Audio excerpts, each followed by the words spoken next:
Hi everyone and welcome back to my channel. It's another city girl here, returning with another video.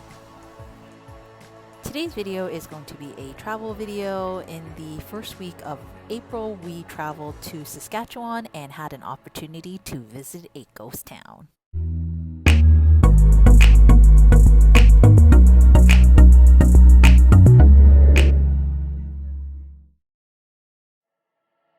Before we jump into today's video, my name is Another City Girl.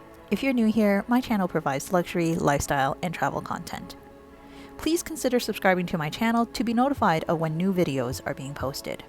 I am also on Instagram at Another City Girl. Please feel free to head over there and follow me as well, as I post and update more often. Today's video is going to be about visiting a ghost town called Bents, and it is located in Saskatchewan. As mentioned earlier, back in April, we did a trip out to Saskatchewan. So we flew in and out of Regina, rented a vehicle, and did a road trip around the southern part of Saskatchewan. So a little bit about the ghost town Bents. It is located an hour just southwest of Saskatoon, and it was originally established back in 1930 between two villages, Purdue and Rosetown, along the CPR rail line. Now the rail line no longer exists today, and these are the remnants of this town.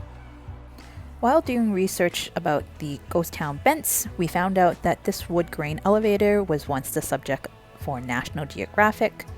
That's what attracted us to visit here.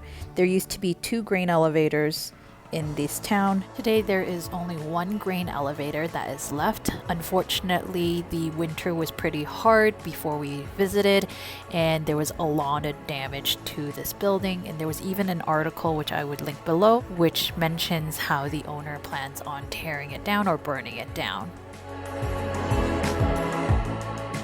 Other remnants of the ghost town of Bents that still sits around are these old farm machineries, forgotten and never to be used again. So some information about Bents and its time and its history. At its height, Bents was once a very boosted community with several residential homes. It also had a small train station with 2 grain elevators, as I mentioned earlier, a dance hall, a general store which still stands today, which is also the post office, along one single street, which you'll see. However, by the 60s, the town started to really decline as a section of the railway wasn't used anymore, and by the 70s, the entire rail line was torn up, and that's why it doesn't exist today. There are 2 other buildings that still stands in the ghost town of Bents today, and that is the general store, and the other one is a house which belonged to a very large family that lived in town. In addition to these 2 large buildings, there are many little outhouses in the back that still stands today.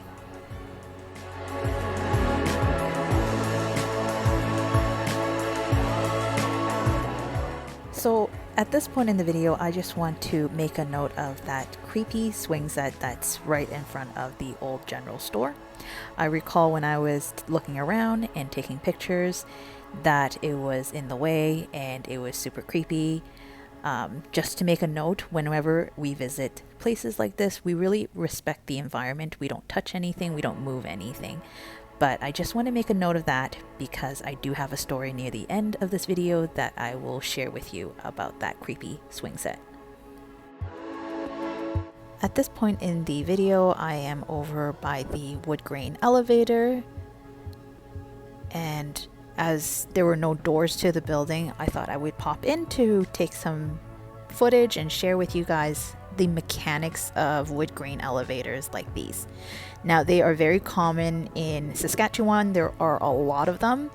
However, wood grain elevators like these ones were used from the early 1900s. Even late 1800s have them too, but mostly very common during the 1900s, early 1900s, all the way to the mid 1980s.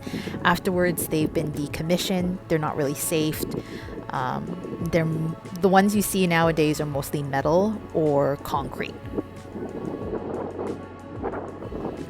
As you can see, the wood grain elevator still has grain in it, but you can see a lot of the wood and the mechanics behind the grain elevator.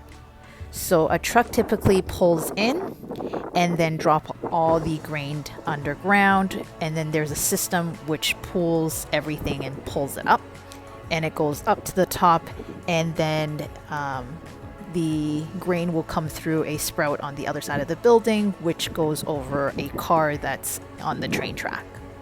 Obviously, the train track doesn't exist anymore, as I mentioned earlier in the video, but it's still very neat to see all these mechanics still here.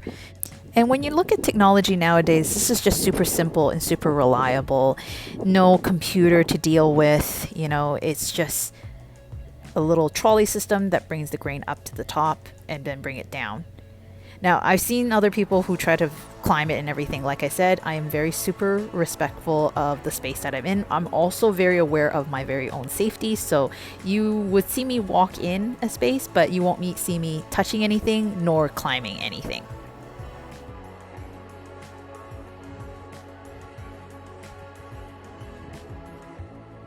As mentioned earlier, the past winter before we came and visit, this was in April, so in December it was a pretty rough one. There was a huge storm that kind of moved the building, and you can see part of the roof has came down and collapsed. You won't see me walking over there just for safety reasons again, but I'm just taking some pictures to let you guys see. There's even like a little ladder here that back in the day when it was still operational, the person who is in charge of the grain elevator and the mechanics would basically climb that to maintain it. There's like something called a gerber up there. I remember watching this video. I will link it below. It's a really old video, but shows really the mechanics of how a wood grain elevator works. And I thought it was very, very interesting as well. But there's a little thing at the top, and I just remember that from the video, which kind of helps with bringing the grain on the top, and then it puts it in a sprout to bring it back down again to put onto their railway car.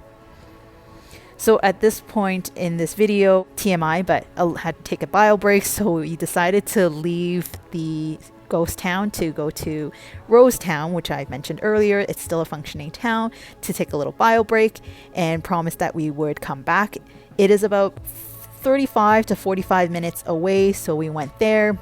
And then here we are driving back into town just because we wanted to spend a little bit more time here. This is the part where the freaky story starts. So remember the creepy swing set that I mentioned earlier at the general store? I recall when we were pulling in the first time, it was right there, and I was taking pictures of the general store. It was also in the way. As we were pulling back in, I had my husband film here, so sorry that it's a little shaky because it was very bumpy. It's not a maintained road. I was the one driving. I noticed something in the corner of my eye, and you can see here, that's missing in front of the general store. That creepy swing set was completely gone. My husband did not believe me. I showed him this photo, which was on my camera. I told him go back to take a look at it, and he turned and looked over, and at this point, as we stopped, I said, that's creepy where it's gone, and we decided to turn around and leave. We don't know what happened to the swing set, and most likely we'll never find out whatever happened to it. And that brings us to the end of today's video. As always, thank you so much for taking the time to watch it. If you like this video, please don't forget to give it a thumbs up. Let me know in the comment section below, what do you think happened to that creepy swing set?